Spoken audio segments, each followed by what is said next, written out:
That's my YouTube channel blowing up. Hey, everybody. I just want to go over the handouts that the sub gave you in these packets right here. If you can see that. The first handout that you have on the top is the 3 F's of resume writing.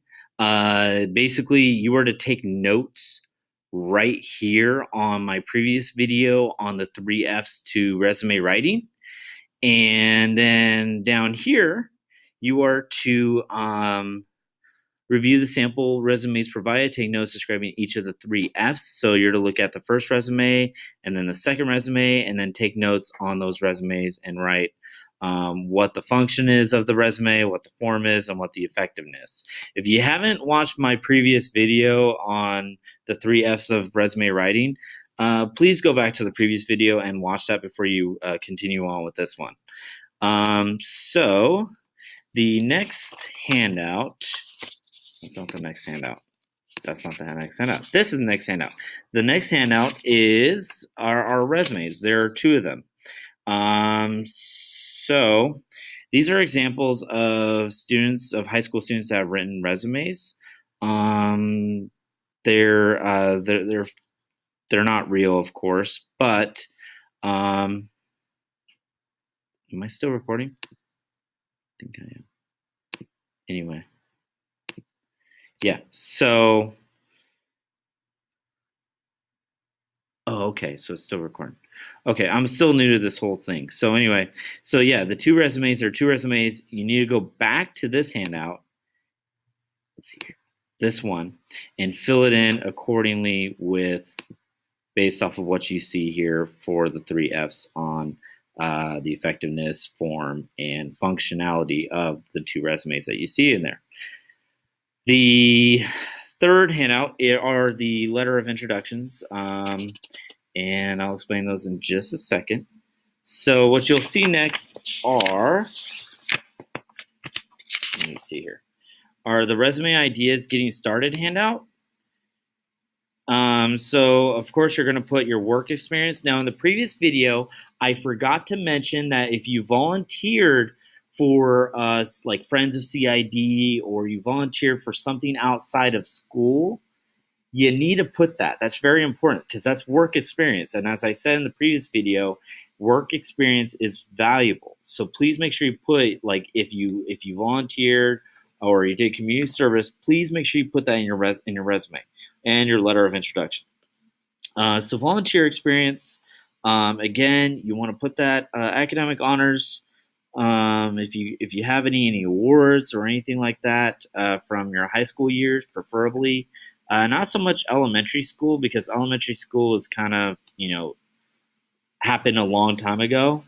Extracurricular activities. Colleges love students who do extracurricular activities, such as newspaper or yearbook, and special skills, and you'll write down objective and what type of resume do you think will be better for you, functional or chronological, and why. So there's 2 different types of resumes. There's one where you put it in chronological order, so like the date of your most recent experience at the top, and then you go to your most your oldest experience, your experience that happened like several years ago. So it's not more recent. So you go from more recent first, second most recent, third most recent, and then so on and so forth. And make sure you have it all on one page. Do it in chronological. Don't do it functional style. Chronological is just so much better because your employer wants to see what your most recent experience is anyway. And so when you put that at the top, that looks good. All right. And let's see here. What else do we have? I'm like so unprepared right now. I'm going to get emails from you guys saying, Mr. Anderson, your videos were not good. Anyway, the resume graphic organizer, please make sure you fill this out. It is very important that you fill this out. Who is my audience? Your audience is your employer. Please make sure you put that. What are the 3 F's? I should format this to look chronological, like a resume. I should format it to be on one page. That's what you would put here. Pretty straightforward. Function, my purpose is to try and convey and demonstrate my interest in acquiring a job, a career. Effectiveness, to make this effective, I need to do the following. What do you need to do to make it more effective? You need to maybe make it a little neater, maybe change the formatting of it. What do you need to do? And then it's the same thing as before. So you're going to do this, rinse and repeat this again for your letter of introduction graphic organizer as well, which is, or your cover letter. Some people call it cover letter, some people call it letter of introduction. I mean, it's really the same thing. It's like you're bragging about yourself, pretty much.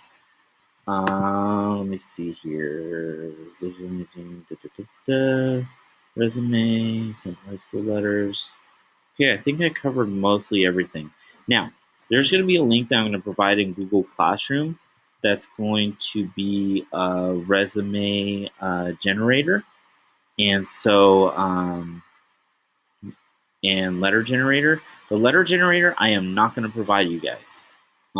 You guys are going to need to create the letter yourself, and it's pretty darn easy. It's not that difficult. So, let's see if I can find it here. So the last page here. Whoa, hey, still here. Okay. So, address of audience. So this just basically tells you like how to format your letter. And so you'd only focus on this part right here where my cursor is going. Only focus on this part right here. Don't focus on the like header or anything else like that. Only focus on this part when you're typing it into the blank Google document that I'm going to provide for you on Google Classroom. Now, there are maybe one or two students that I've already talked to that don't have access to Google Classroom. If that is the case, then I would like you to, let's see here. I would like you to either A, handwrite the letter, the cover letter, or B, you could type it on a Word document and turn it into my basket, and then I'll check it off. But that's only for those two who I've already talked to that can't log into Google Classroom. All right. So I think I covered everything at this point. This just basically tells you like what you need in every paragraph. Please read it. Don't be late. Don't be lazy and be like, oh, I'm not gonna read it. It's too much.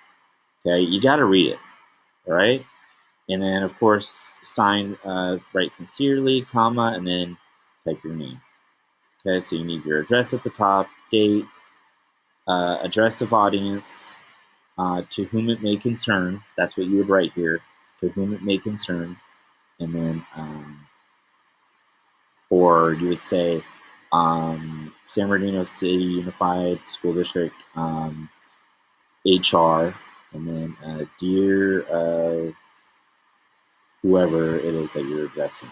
Okay, I on my letter of introduction, I write to whom it may concern, and then that's it, comma, and then, or I'll write dear, or sometimes I'll write dear, San Bernardino City Unified School District, HR, or whoever.